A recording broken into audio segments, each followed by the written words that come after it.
Hello, I'm Gary Howell. I'm an IoT practitioner in Wales in the UK, and welcome to my talk for the Things Conference on using sensors in the domestic care environment. And the talk is entitled The LoRaWAN Time Machine. We're going to look at a simple solution that we implemented in our village to give time back to carers of elderly folk. It's a simple idea, and we hope there are some big benefits. So let's see how we got on. This is Peter and Mary. They moved into our village a few years ago after Peter developed Alzheimer's disease. Sadly, Mary died a short time afterwards, and this left Peter at home on his own. The only options for him were to go into an old people's home or for family members to look after him at home, and this is the route that the family decided to take. So Peter's son and daughter-in-law moved in with him and provide the 24/7 care that he needs. But of course this is a huge time commitment for his family, and with Peter's deteriorating condition over time, the time commitments will become more intense. So what if we could give carers some time back? Let's see whether we can make a time machine using LoRaWAN. Time machines in 2002 are, of course, impossible. But we can look for slices of time that we can give back to carers, where they can enjoy personal time or time doing other things they need to do. So what we need here is regular behaviour patterns. And in this case, fortunately, Peter does sleep well during the night and is able to get up on his own and then emerges from his bedroom somewhere between 8 and 10 o'clock in the morning. And this is an ideal opportunity to be able to identify when Peter is safe in his bedroom and then when he needs care when he opens the bedroom door. And we also need reliable alerts when that happens.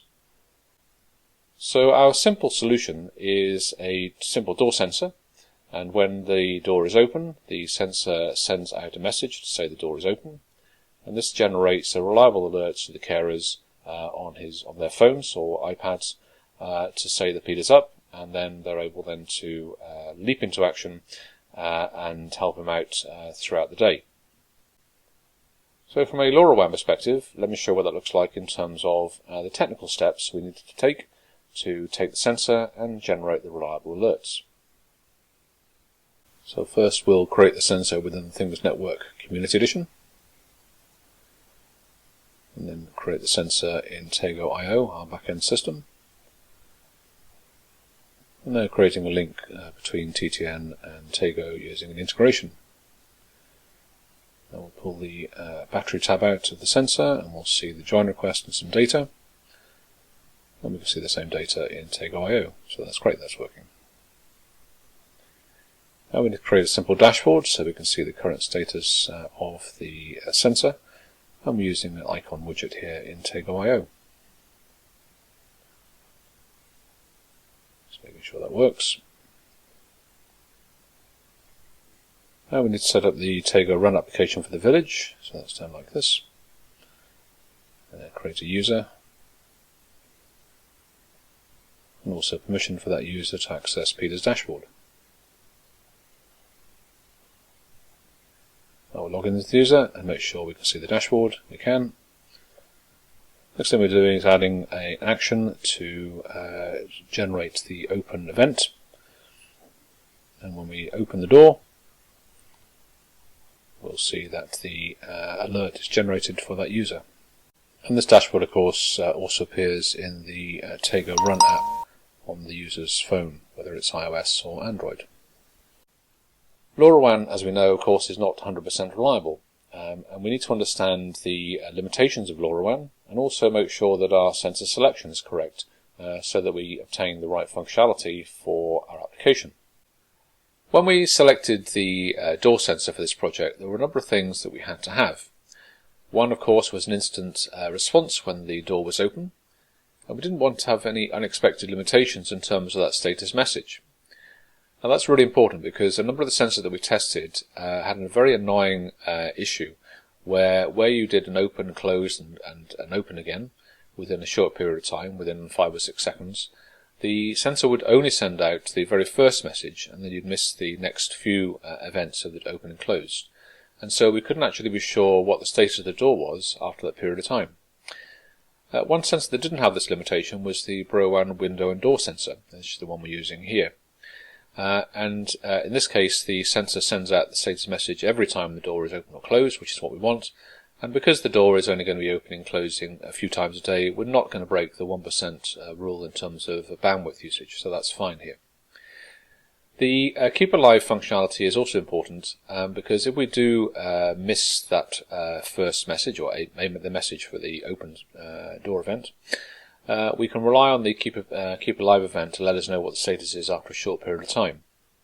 Now, this particular sensor has a 6-hour keep alive period by default, and that's way too long for this application. So we sent the downlink to reset that to every 5 minutes. So now what happens is when the door is open, we should get that message.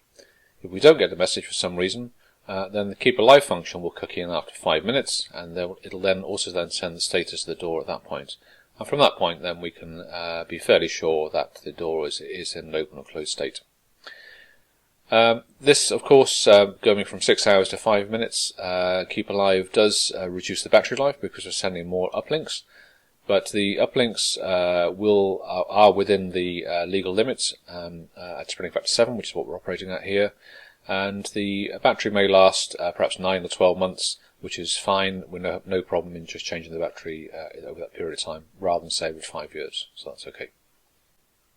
In terms of system monitoring, it's really important that any sensors used in a care type environment such as this are monitored properly. Now, the first link between the sensor and the gateway is the radio link, and we can monitor the quality of the radio via the thing's console in the gateway or indeed in the application dataset. So what we're interested in here is an RSSI ideally of above -100 and a signal to noise ratio of at least above 0, but ideally somewhere in excess of 2 or 3. The spreading factor is also important in our case because we're sending a keep alive every 5 minutes. So we need to ensure that our sensor is being received at the gateway at spreading factor 7, and that is the case here. This is quite important because if the spreading factor is less because of a poor radio signal, then we will likely bust our 1% allowed radio usage from the sensor. So we need to keep this in mind with regards to radio quality. The gateway status, of course, can be monitored on the console itself, but there are also API calls that you can do to automate this process, and that's something that we do. Backhaul reliability is really important. We use a mobile backhaul here, and we have had situations where the service provider has had an outage, which has taken our gateway offline and therefore the sensor offline. So this is something that needs to be monitored actively. Ultimately, though, we need to get the data from the sensor all the way through the back-end system, which is Tego.io in our case. And what we tend to do is we will run a process on the back-end system, Tego, to check each sensor and how often they're checking in. And if it doesn't check in as expected, so in this case at least every 5 minutes, then we'll raise an alert certainly to us, but also to the end user to say that we're not monitoring Peter's door, and they should make their own checks. So this keeps Peter safe. The other thing that this sensor also does is it sends out a sequence number. So every time the state changes from open to closed and vice versa, the sequence number is incremented by 1. So when we receive this data within Tego.io, what we do is we check to see whether there's any gaps in the sequence number, and if there are, then it means that we're missing some uplinks, and then we'll then investigate why that may have happened, and most likely because of a poor radio link. In terms of costs, the LoRaWAN door and window sensor we're using here is £35 in the UK. We're using an existing village gateway, so there's no cost to the carers for that. But if a dedicated indoor gateway was needed, the cost is around £170. We're also using Tego.io as our back-end system, and we're using essentially a paid version, and we're sponsoring that through our company. But some communities have a subscription to Tego on a community basis, so that you can have many users through that one account, and everyone benefits from a joint cost. And there is also a free version of Tego.io available for testing and for a small number of sensors. So in summary, the sensor is providing reliable alerts, and so when Peter opens the door, the carers get an alert on their phone or iPad, so they can take care of Peter once he's up. This does allow extra personal time for Peter's carers in the morning, and ultimately this provides better care for Peter over time. As the system is now in place, we can add extra sensors in the house if needed, and that's something we'll look into in the future. What is really important is that you must plan for failure and act accordingly. Sensors do break, batteries do die, radio links do fail, and backhauls also break. So it's really important that the checks that you have in place work properly, and that they alert someone to take some action, which ultimately keeps the people who are caring for safe. So thank you very much for listening to my talk. I hope you found this of use, and I wish to thank you and enjoy the rest of the conference.